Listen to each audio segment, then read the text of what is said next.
Let the words of my mouth and the meditation of my heart be acceptable in thy sight, O Lord, my strength and my redeemer. To the brothers who suffer in the ministry, practicing the art of preaching, to the board of deacons, to our mother board, and moreover, to all of my father's children. I tell you, it's just good to be here.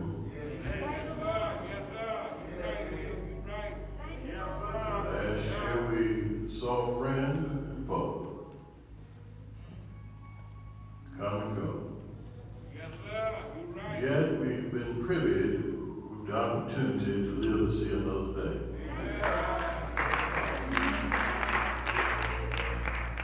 In the words of Benjamin L. Brooks, if you think you're having a bad day, just simply miss one. Know that I won't hold you long. I didn't really know what I was going to preach about. Sometimes you just have those blocks.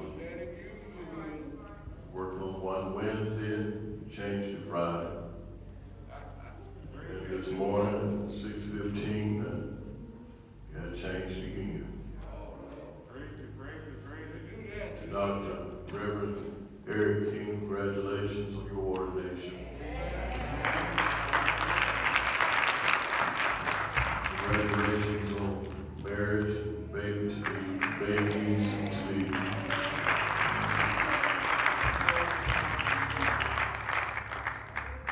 But there is a word. All right, that's it, Doc. There is a word. And it comes today from two of the Synoptic Gospels. All right. No, it is never my intent to hold you or belabor you long. So I want to get right into it for the constraints of time. The Gospel of John, chapter 13, Yeah. verse 34. That's it. A new commandment I give unto you, that you love one another. As I have loved you, that ye also love one another. And then I want to come from the New King James Version, if I may, from Matthew chapter 28, verse 18, the New King James Version, because the transliteration is slightly different. And it said in Matthew, the Synoptic Gospel, chapter 28, verse 18, and Jesus came, spoke to them, saying, all authority has been given to me in heaven and on earth. Go ye therefore make disciples of all the nations, baptizing them in the name of the Father, of the Son, and of the Holy Spirit. I just want us to simply consider the subject matter entitled, This New Thing. A new commandment that I give unto you. This new thing. You know, churches have been reorganized through God's will. That's right, you're right. COVID is just the beginning. Just because you think you take a vaccination, it makes you immune from it. No, That's not true. that's not true. God has a different strand to supersede that. You can't run from the hand of God. I heard somebody 3 weeks ago, the newscaster, he says, well, we're going to have a very seasonably unwarm winter. And now we got snow in Austin and San Antonio. I guess he didn't get the weather program from God. Amen. You know, I hear people, they say, well, I exercise, I take my vitamins, and I run 2 or 3 miles a day. I eat healthy, I cut off all that pork and barbecue, and cut back on my fried foods, or lose a little weight. But I want you to know the Lord gave it, and the Lord take it away. Now, it may have your condition extension while you're here for a while. But it doesn't change the expiration date. This new thing. I look back now, I can remember as a child, if you didn't get to church on Sunday morning early, you couldn't get a seat. At the balcony swinging. Surprised we didn't have to put 2x4s if I needed to help give it support. Chairs all down the aisle.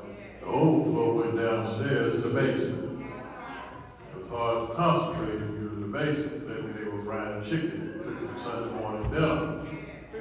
And as a child, all you was looking forward to was the candy and the chicken. But now we have enough room in all of our auditoriums to almost put the whole community in. It's a new thing. I've served on boards where we looked at churches when we used to do Crown Ministry financial services. And we had one church, two churches that stand out here in the Memphis community that had 4,000 members showing up on Sunday. But only 400 of them was carrying the weight. You see here this morning in the text, Jesus is not concerned about members. He's concerned about disciples. I'll say it one more time. Members are not the same as disciples. I remember when I go to some of the National Baptist conventions, our teacher at the time, Dr. Reuben Green, would make us go. He was serving with President Shaw. That sound about right, Dr. Love?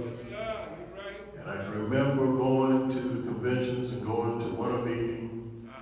And we would go in and out of the rooms. They had so many business meetings going on.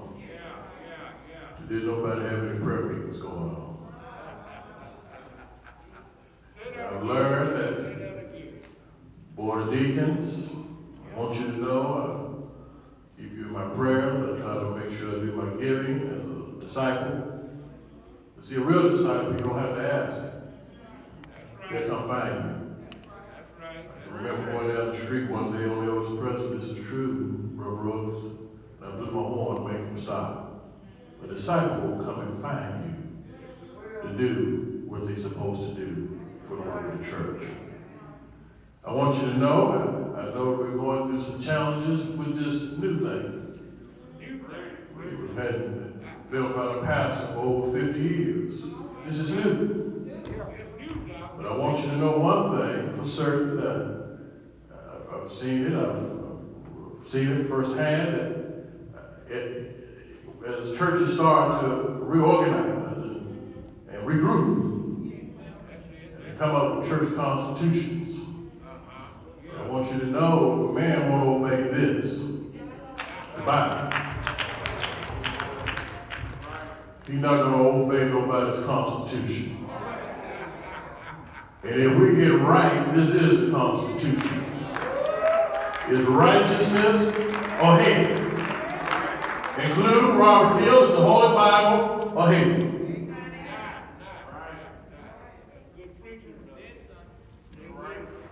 This new thing. Here we find this morning in the oracles of our faith. Crossing upon the papyrus pages of time's eternity. We stumble here wedged between Matthew and John. And we find that Jesus is getting ready to fulfill the prophecy. He's already been shook down by some of his beloved disciples and brothers. And don't feel bad about being shook down by your brothers. I once heard someone tell me, they said, well, you know, Joseph, brothers sold him out. Well, reread the text. No, Joseph's brother loved him. Joseph's brother loved him. Benjamin loved him. See, it was them 10 half-brothers he had. I want you to know the church is filled with half-brothers. They show up in the choir wearing them 2 little pants, singing in the soprano section.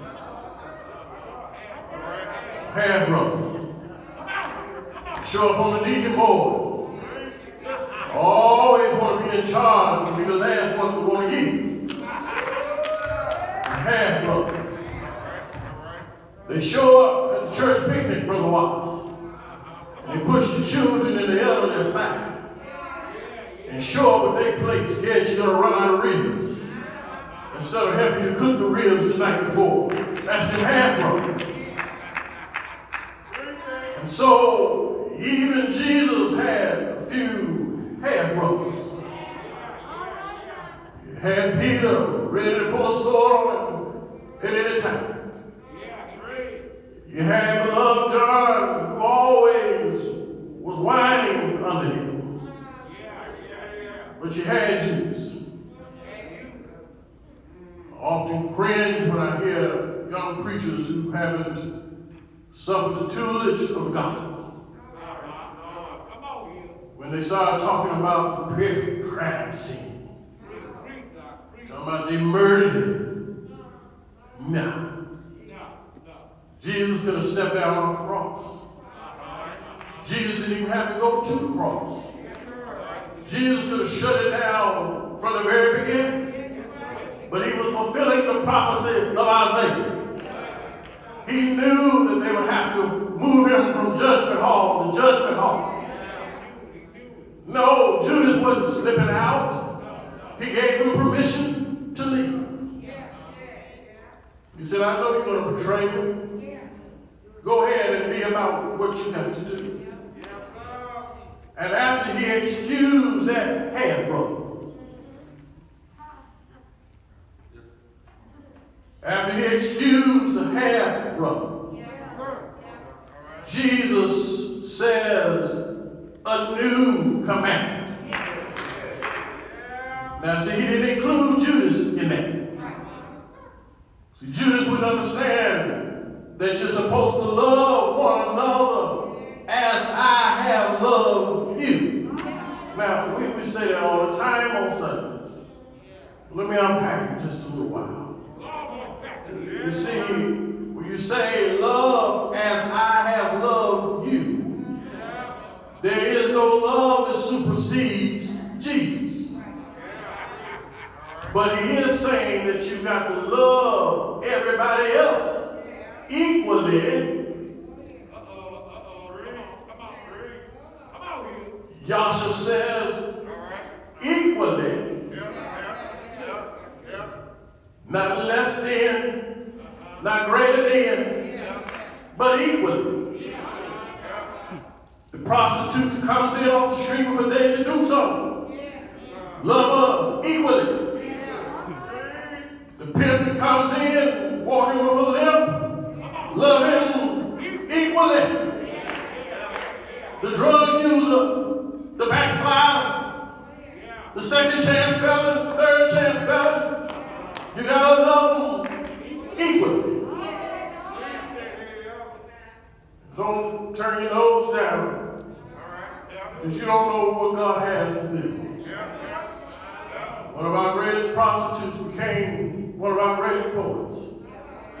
Maya Angelou went on to become one of the great poets of our modern times. You don't know what a young black boy that grows up in the projects will turn out to be. But I can tell you, we don't need them as members. No. We need them as disciples. In order to make a disciple, that means we got to be willing to take the time to mentor them.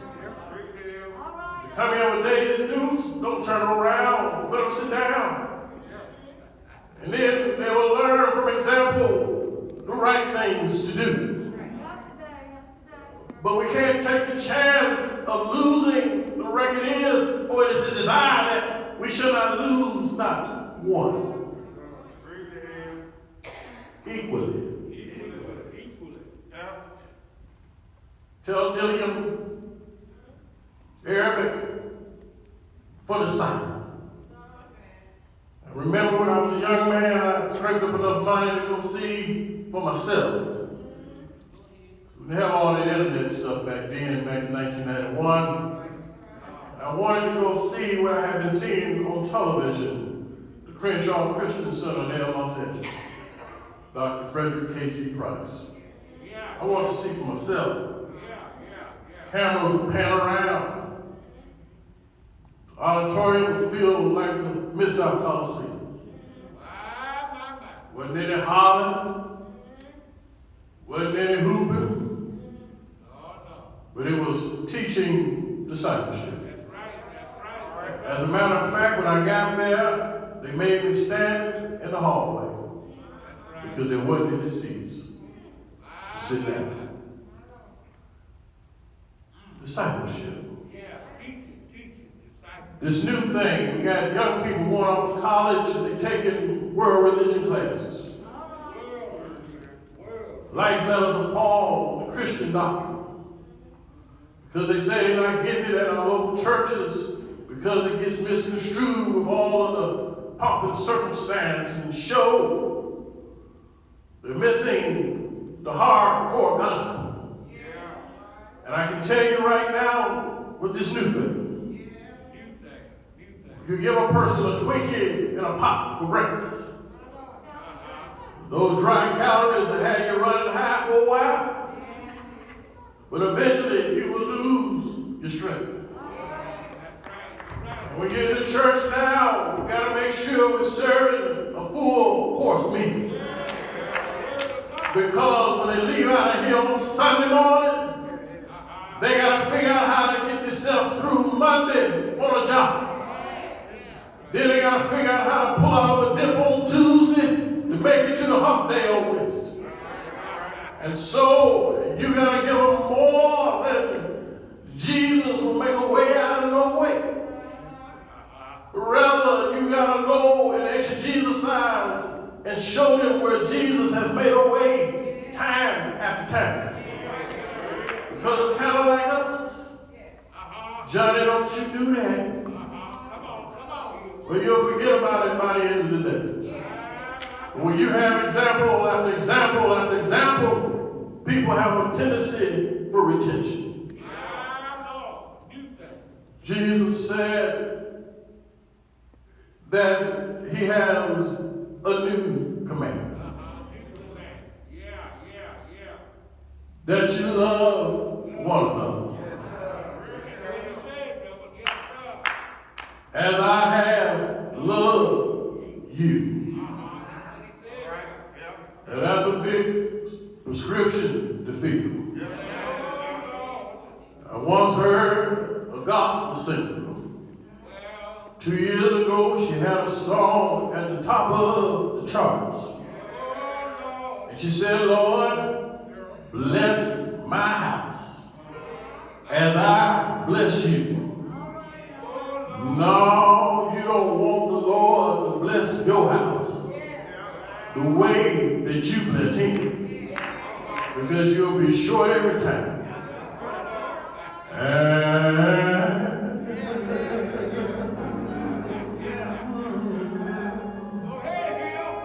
Over in the 28th chapter of Matthew, Jesus has risen from the grave. And I can hear the lies trying to invoke upon the resurrection. The rabbi said, I'm going to pay y'all to stay quiet. And tell them that somebody stole him from the grave. But no, Jesus wasn't stolen from the grave. What he was trying to tell his disciples, that I'll be back to claim the victory. You see, Peter, he got it misconstrued. Over in John 13, around the 33rd verse. See, Peter said, I'll die for you. He said, no, man, I don't need you to die for me or for anybody. Peter said, well, I'll do it for you. I love you. But Jesus went on to say that you'll deny me 3 times, trees 3 times, before the sun rises and shadows the darkness into death. Do y'all hear me? All I'm trying to say to you this morning, Greater Mount Moriah, is don't put your trust in man. Keep your hand in the Master's hand. Yes, he said, a new commandment I give unto you, that you love, show up love one another as I love you. That's been over 3,000 years ago, and I want you to know there isn't nothing new about what God can do. What He's done for others, He'll sure do it for you. Won't He walk with you? Won't He talk with you? Won't He hold your hand? Won't He put food on your table? Won't He put clothes on your back? Won't He give you a job to walk on? Won't He put wheels under your heel? Won't He put money in your pocket? Won't He give you a reasonable portion of health and strength? Won't He solve problems with your children? Won't He put a marriage back together again? Won't He heal broken relationships? All I know, this new thing has been around a long time, and I'm so glad, I'm so glad that He loved me enough to go to Calvary's cross, and didn't they stretch Him wide, didn't they hang Him high, but early Sunday morning, He took off the dead man's crown, placed both feet on solid ground, and said He had a little power, some power. He said, "Lord, I got all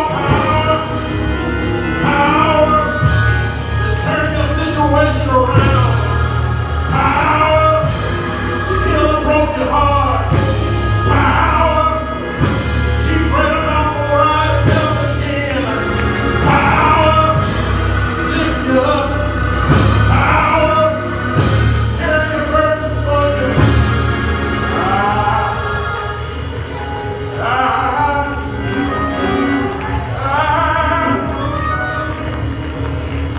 This new thing is old news. I'm so glad. I'm so glad.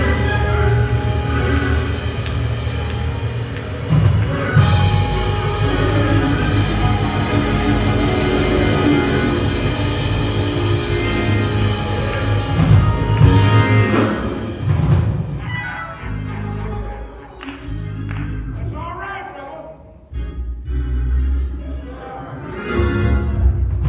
When I look back over my whole life, Yes, sir. think about how God has been good to me, Yeah. Look back. I've learned now that I ain't gonna let nobody make me go to hell. Look back. I'm gonna love everybody as Christ commanded me to love. Look back. Greater Mount Moriah, Look back. Look back. a new commandment He has given to us, to love